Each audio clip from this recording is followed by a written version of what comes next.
sarcasm is lost on him. Hindi niya siguro ako naiintindihan. Ano pong ibig sabihin ninyo, ma'am, doon? Saan? Doon po sa hindi niya kayo naiintindihan, ma'am.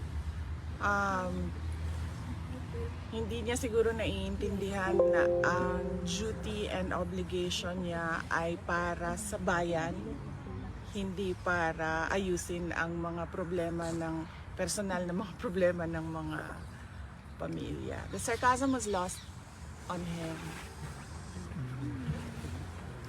Yes, so yun, maraming salamat sa pagbiyahe ninyo dito, galing London, galing Davao City, Germany.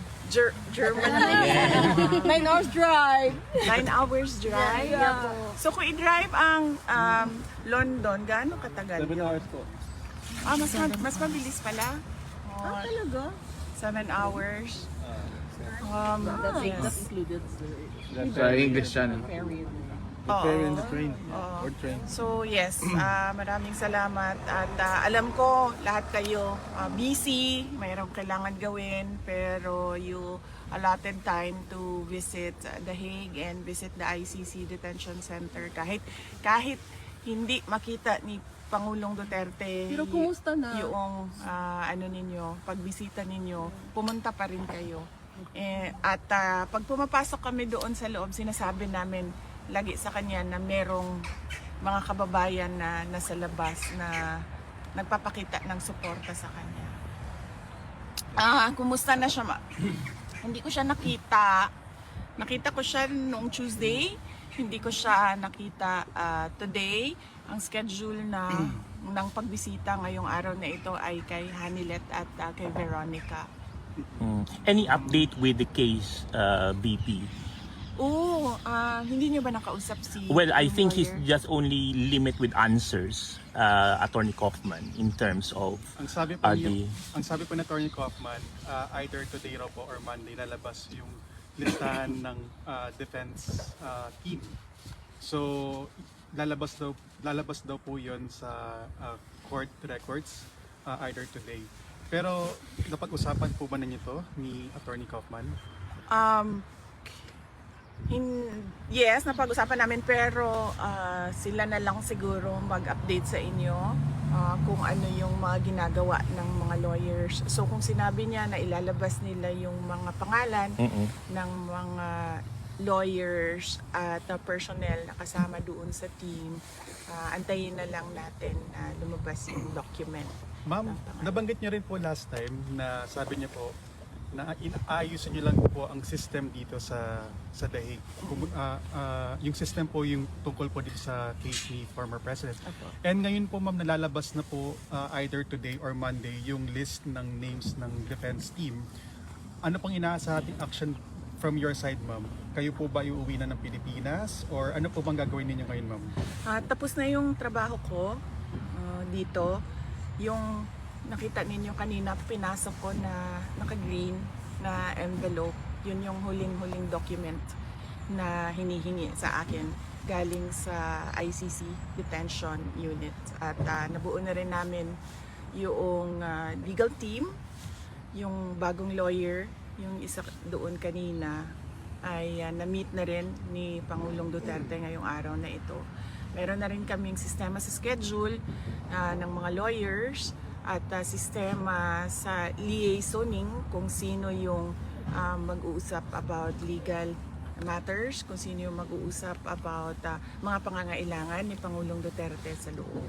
At naayos na rin namin magkakapatid yung scheduling ng kung sino yung maiiwan at darating sa susunod na 2 buwan. So that's April and May. So ngayon, nandito si Veronica. Ang susunod na darating ay si Paulo, si Congressman Pulong Duterte. Kakakuha lang niya, kaka-approve lang ng kanyang visa. Nagpapasalamat kami sa tulong ng Dutch Embassy in the Philippines para makakuha siya ng visa niya to come here. So pag alis ni Hanilet, bago umalis si Hanilet, darating si Congressman Pulong Duterte. And hindi pa namin ma-confirm ang pagdating ni Mayor Sebastian Duterte, pero supposedly dapat siya yung susunod. Pag alis ni Congressman Pulong Duterte, dapat nandito na siya sa The Hague para kung ano man yung allowed na visits para sa pamilya dyan sa loob ay meron lagi family member na pumapasok doon at nakakausap ni Pangulong Duterte at nakakapagbigay ng updates sa kanya kung ano yung nangyayari dito sa labas, kung ano yung nangyayari sa atin sa Pilipinas, sa ating bayan. Ma'am, magpapasintabi lang po ako sa next question ko, ma'am. Nabanggit po ninyo na sa darating po na 2 buwan ay meron pong mga kamag-anak, kapamilya po ng dating Pangulo na magbabantay or pupunta po dito sa The Hague. Sino po ang magpapondo nitong mga pagpunta po ng mga kamag-anak ninyo dito? Hindi namin napag-usapan yan. Kasi meron namang trabaho lahat. Si Hanilet ay merong mga negosyo. Ako, meron akong trabaho, may sweldo ako, meron din akong other income na tinatawag. Ang aking kapatid na si Congressman Pulong ay meron ding trabaho and meron ding sweldo si Mayor Baste. So hindi namin napapag-usapan yung pera. So ang tawag sa amin ay KKB. Kanya-kanyang bayan. Willing kami buong Kanya-kanyang Pilipinas bayan. at buong mundo tumulong. May pera nga kami. Yun din po ang Willing kami napag-usapan. buong mundo, ma'am. Napag-usapan namin magkakapatid na hindi tumanggap ng donation at hindi humingi ng tulong. At kung kailangan man magbenta ng mga gamit, ay yun ang gagawin para magkaroon ng financial support sa aming kailangan gawin dito. Ma'am, Yes. may pronouncement si Senator Amy Marcos. Parang obviously she's now no longer part of the administration party. Did she even communicate with you? Because we were friends before. We're still friends, ma'am. Opo. Inimbita nga niya ako doon sa second hearing, ma'am. Unfortunately, the last 4 days dito medyo hectic na siya kasi tinatapos na namin yung organization at sistema. So medyo hindi ko na. At saka 3 a.m. kasi sa oras natin dito yung kanilang hearing doon. So medyo mahirap talaga siya para sa akin na umattend ng second hearing. Pero kung meron namang future hearings na meron silang tanong sa akin tulad ng kung anong nangyari sa Hong Kong or anong nangyari pagdating ni Pangulong Duterte sa Manila, willing naman po ako sumagot. At yes, so yun, inimbita niya ako, ma'am, kaso hindi kaya ng schedule ko na gumawa na umattend online. But I am open in the future hearings in the event that she needs my input in the committee hearings that she is conducting in the Senate. At magkaibigan pa rin kami, ma'am, hanggang ngayon wala namang problema doon. I think siguro I would like to believe, I do not know her side, but I would like to believe that the friendship is already beyond politics dahil sa mga nangyari. Hindi magandang nangyari at meron pa rin kaming open lines of communication. Dalawa lang yun, ma'am. It's either nagpa-plastikan kami or it's really beyond friendship. I would like to believe that it's beyond politics already. So I would like to believe it's a friendship beyond politics already. Vice President, there's a statement by the Senate President, Chis Escudero, that he said, as of February, you are now not a longer Vice President anymore. It's a contradictory statement. It's because the impeachment process is not even started. So how are you going to react with regards to his statement that you are no longer president as of February? Okay. So I've not read his statement, so I do not know the entirety of what he said, and if he did said that, I do not know the context of why he said that, so I will not comment on it at this point. But if I read the statement, I will let you know. Okay, thank you. VP, VP, one follow-up question. Opo, ma'am. 3 years down the road, alliances. Medyo parang yung alliances nyo when you did allied with the Marcoses now is no longer there. Are you still willing to make alliances with other political figures or families? Oh, Mahirap na sagot. actually, that is something that I discussed with Senator Robin Padilla, because right now he is the president of PDP Laban, and their chairman, former President Rodrigo Duterte, is inside the detention unit. So I was asking him what his plans are, because PRD is no longer there to campaign, and he said that he's planning. Ako ata yan. Sorry, tingnan ko lang po sino yung tumatawag. Yeah, okay. I'll hold it.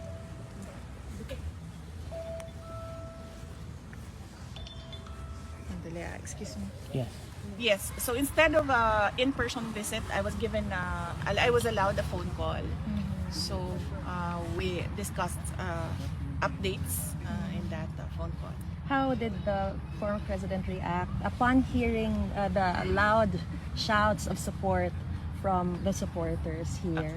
Yes, nagtanong siya, sabi niya, merong mga kababayan sa labas in English, kasi we're only allowed to speak in English because all our conversations are recorded. So sabi niya, merong mga kababayan sa labas. Yun, sinabi niya, please extend them my thank you. We all hope for the best, and everything I did for my country, whether that statement is acceptable or not. But everything I did for my country, and I want that message out to the world. VP, on another note, do you think Senator Aime's committee's investigation can still play a meaningful role or contribute to your pursuit of justice regarding your father's arrest, considering the palace's directive preventing cabinet secretaries from attending the legislative hearing under the claim of executive privilege? I'm not hopeful for the case of President Duterte getting justice from the government and the administration right now. But I hope that it will not happen again to another Filipino. So that is the value of the committee hearings right now. Maybe they can come up with rules, guidelines, or laws that that thing that happened to President Duterte, like it's called extraordinary rendition in international law, doesn't happen to others. So it would be an example of what should not happen to a Filipino inside our country on Philippine soil. Sinabi po ni Attorney Kaufman kanina that the core defense team has already been completed. So does this mean that your duty or your task here is finally done before you go back to the Philippines and continue your role as Vice President, even as you continue your role as Vice President while you're here in The Hague?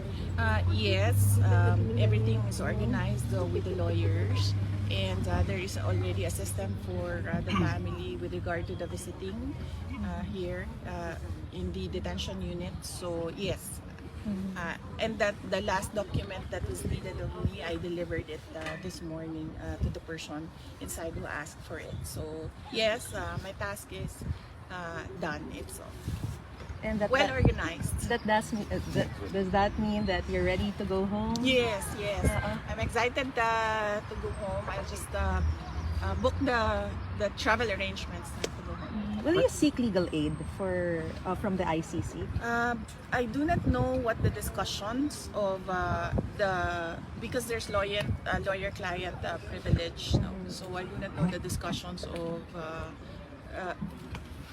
Nick and the former Attorney Kaufman and the former president with regard to professional fees. Vice President, you say your father's message to the rest of the world is everything I did it for my country. How should the rest of the world interpret it? Is that an acknowledgement of responsibility, or can you help us understand what he means by that? Unfortunately, I cannot speak beyond his words. So I guess he expected that there will be different interpretations because he said whether that statement is acceptable or not. That is my statement. So, but unfortunately, I cannot give you an interpretation, and I do not want to go beyond his words. We were cut during our interview a while ago about alliances. Yes, ma'am, sorry. Yeah. Alliances. So I discussed that with Senator Robin Padilla because he's the remaining, because there were two of them before, the chairman, former President Duterte, and the president of PDP, and that is Senator Robin Padilla. And I was asking him what will happen to your campaign, and then he said that we will continue the campaign. And I was thinking of how I can help. I'm not part of PDP, but I was thinking how I can help them since President Duterte is already inside the detention unit, and I'm still thinking about it, ma'am.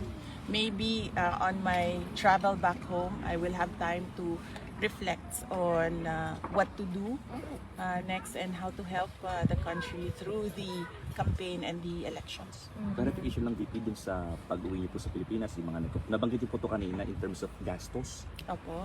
Paano po ba yung gastos po dito? Sabi niyo kanina may mga nagbibenta na laki ng gamit imbis na humingi ng donasyon. Can you please elaborate lang po yun? Oo, may nagtanong kanina kung paano daw yung gastusin namin na magkakapatid dito dahil palitan kami sa pagpunta dito at pagbisita kay Pangulong Duterte. At nasabi ko kanina, sabi ko si Hanilat naman merong mga negosyo, long established way, several decades na siguro yung negosyo niya.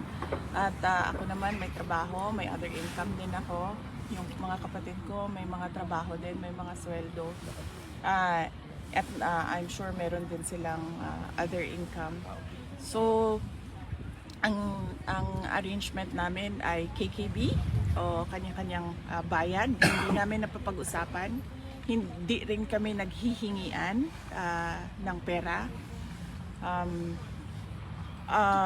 Napag-usapan namin na hindi tumanggap ng donasyon at hindi humingi ng tulong. So kung kailangan man na mag-dispose ng mga kagamitan para masuportahan yung mga pangangailangan sa pera, ay yun ang gagawin namin. Because kung napapansin nyo, yan yung natutunan namin sa tatay namin. At yan din yung discussion namin kanina na huwag humingi ng tulong. But yun yung prinsipyo niya, pero hindi yun yung makakatulong sa kanya sa loob. Kasi sa loob, kailangan mo sabihin kung ano yung mga pangangailangan mo at ano yung nararamdaman mo, yung mga ganon. Sa doktor, like masakit ang ulo ko, hindi mo dapat tinatago, sinasabi mo, sasabihin mo sa guard, kailangan ko ng shaving cream, so ganon, mga ganon na mga bagay. Marami po nag-offer ng help na sa inyo in terms of financial? Well, wala naman.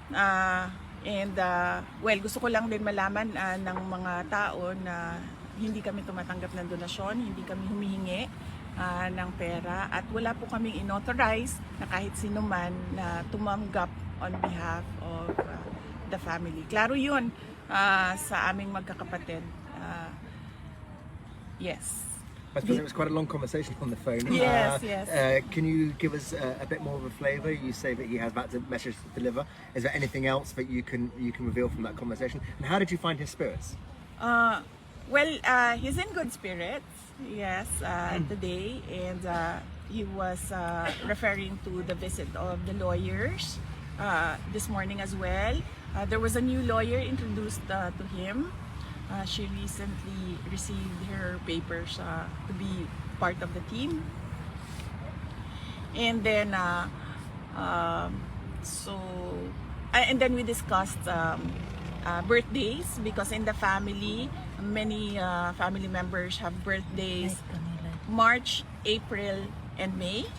So we discussed birthdays, whose birthday is it today, and whose birthday is it on April 14, and whose birthday is it on April 10 and May 31. And then he gave his birthday wishes to everyone. And then, well, he repeatedly said, and I told him I understand where you are coming from, and I totally agree with the urgency. He wants to go back to the Philippines. Sabi niya, I am an old man, I can die anytime, but I want to die in my country. And I told him that we understand that you want it now and it is urgent. And he said yes. And I told him that the lawyers are working every day on your case, and there is a lawyer every day visiting you, explaining what they are doing. How does he spend his days? Well, he said that he went to, I think there's a common room inside. So he mentioned that he went to the common room. And then, of course, there's a TV in their unit, so he watches the television.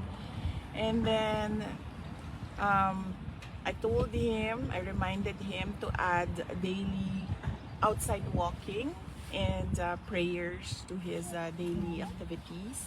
Is he getting used to Dutch food? Maybe, likely, or maybe the commissary or the kitchen inside is doing something for him, because I understand every meal has rice already. But he's confused about the sun. So he said he's telling me it's 8 p.m. and there's still sunlight. There's the sunrise and the sunset. So yes. And has he had contact with other detainees? I would assume yes, because he said that he went to the common room. That's what he called it, the common room. So I would assume there are other detainees there in the common room. Would he reconsider writing his own memoir? That is something that I told him the first few days that I was visiting him, just write a book. And then he said that, and I told him Rizal wrote Noli Me Tangere and El Filibusterismo, and he answered me, at what age did Rizal write his book? Because I am 8 years old, and do you think I have the patience to? Still right. Yes. Pipi, kamusta daw po yung laundry ni tatay?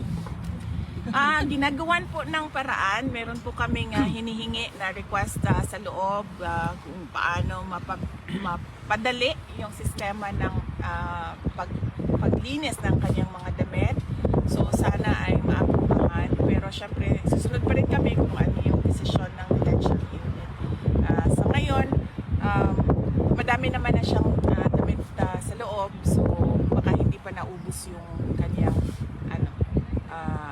gamit sa loob. VP, kaninang umaga, Philippine time, si impeachment prosecutor Marcelino Lebanon and first Rider Representative Rog Gutierrez, they led the filing in the Senate of this petition or issue writ of summons to direct you po to answer the articles of impeachment within a non-extendable period of 10 days.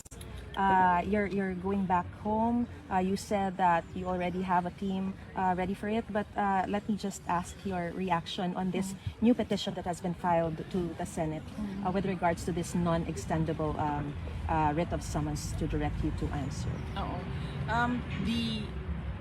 The best person to answer that right now is Senate President Cheese Escudero, since the summons was filed in the Senate. I do not wish to comment on that matter. With regards to the birthdays, you mentioned a lot of birthdays coming up. Does that necessarily mean that those who will be celebrating their birthdays will have a visitation schedule with the president so they can spend their birthdays with the former president? Yes, April 10 we have been requesting for a special visit because it is the birthday of Veronica. April 14, no, that is the birthday of my mother. So she's going home with me. May 31 is my birthday, so I'm still thinking about whether coming here for my birthday.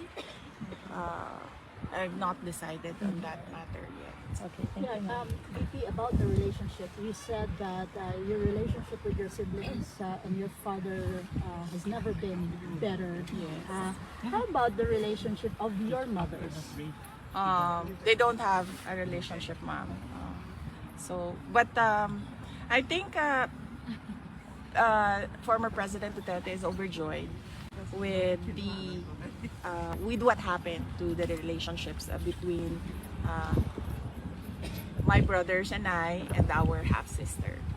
So especially when he saw us there last Tuesday. So that would be the first time that he saw Kitty and me together in person, because we do video calls before, but never in person that he saw me, Kitty, and I together. So, Naisip sa kainahan, day. Saan kami si mga anak? ay, sobra gyud kaayo kamingaw sa mga bata.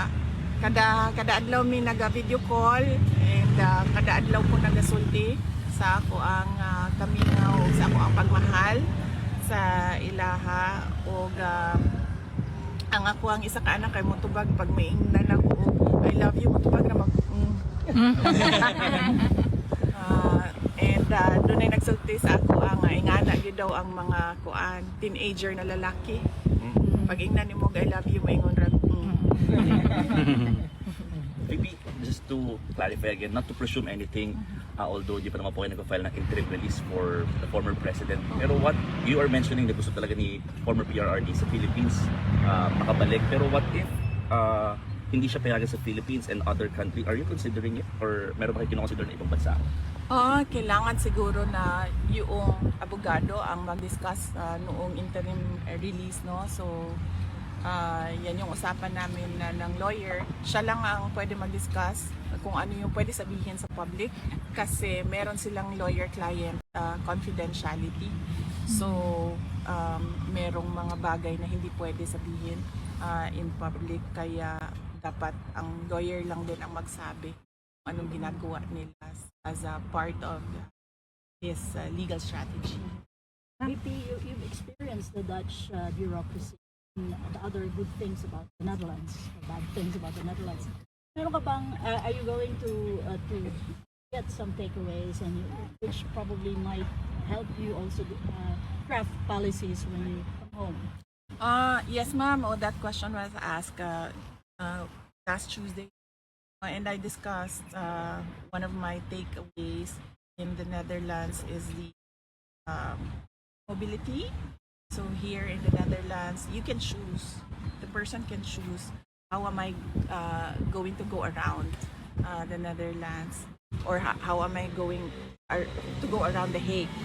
So I can walk, I can use a motorcycle, I can bicycle, I can use Uber, I can taxi, I can use the tram, call it no, the tram, and then there are the trains. So the person has a lot of options. Unfortunately, in the Philippines, we do not have that. In Davao City, when I was mayor, I know and I knew the importance of mass transportation. Why we started the high priority bus system during the term of President Duterte. Sadly, this is not the project that the current administration is supporting, but that it is very important that a country has a very good mass transport system. So that is one my takeaways in the Netherlands. And not seen anything bad, ma'am. I've been walking here. We only take a taxi when we are almost late. But otherwise, we just walk. So never. Although I see the cigarette butts on the I see the cigarette butts on the sidewalk and everywhere else. It's something that you do not see in Japan. PP, So, yes. just to follow up question, in lieu with the ABS-CBN 5 question, you said about the mass transportation. What about the graft and corruption? Is because as you could see, the delivery of social services in this country are given to the people. And which simply shows this graft and corruption is not really evident. So how are you going to, if that would be one of your take home, the mass transportation, what about the graft and corruption in our country, which yes. is really blatant? Yes, sir. As per now. I've not accessed social services here in the Netherlands, so I don't know how it works. But speaking of graft and corruption, it is really what you would call poison for a country. Yes. And in the graft and corruption index, we are high up there. The Philippines is high up there. We need to do something about it. In fact, I talked about it when I resigned from the Department of Education. The budget that we have is not put into good use, and we lose so much money dyan sa mga cuts na tinatawag. And you see it when they craft the budget, because like say for example, by my personal experience, the budget of the Department of Education, the school building program, the new construction, everything is divided among members of the House of Representatives, and they are not even implementers of projects. That is the job of the executive department. That is the job of the Department of Education. So why are they interested in taking money from school building construction and allowing them to identify the projects? And somehow there is no system where the Department of Education, the DPWH, and the recipient local government unit can check if there was indeed a new construction of the school building, and if there was indeed a new construction, if the construction was up to the standard of the construction of a school building. So that is an example, and that is my personal experience, and I'm sure there are a lot of other incidents inside the departments in the government where there is graft and corruption. So it's poison to a country, and it needs to be cut. It needs to be taken out so that the money of our resources are put to good use. BP, ano na lang, Thank naiba you. tayo. Kasi mensahe na lang po, BP, sa mga supporters ni Tatay Digong. Kasi itong lugar na to, tinawag na nilang Duterte Park. So araw-araw pupunta sila dito para pagbigay ng moral support kay Tatay Digong. Mensahe na lang, BP, sa kanila. Oh, well, yes. Usually, napapangalan ang mga parks at mga kalsada pag simba ko lang, patay na ang tao. But I'm happy that even if President Duterte is still alive and well, he already has a park. And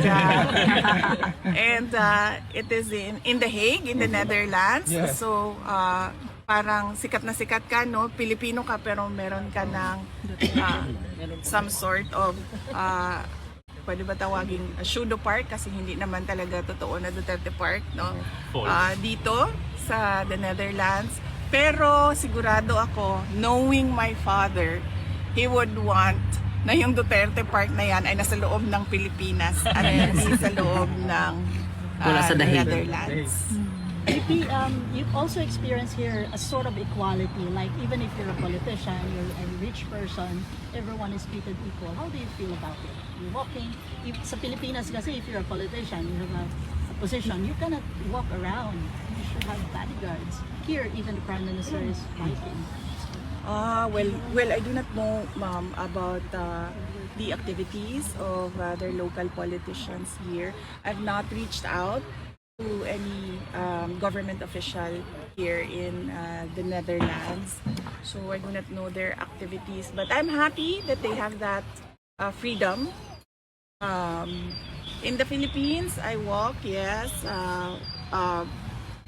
we have security, but mainly because it is their duty to protect the person.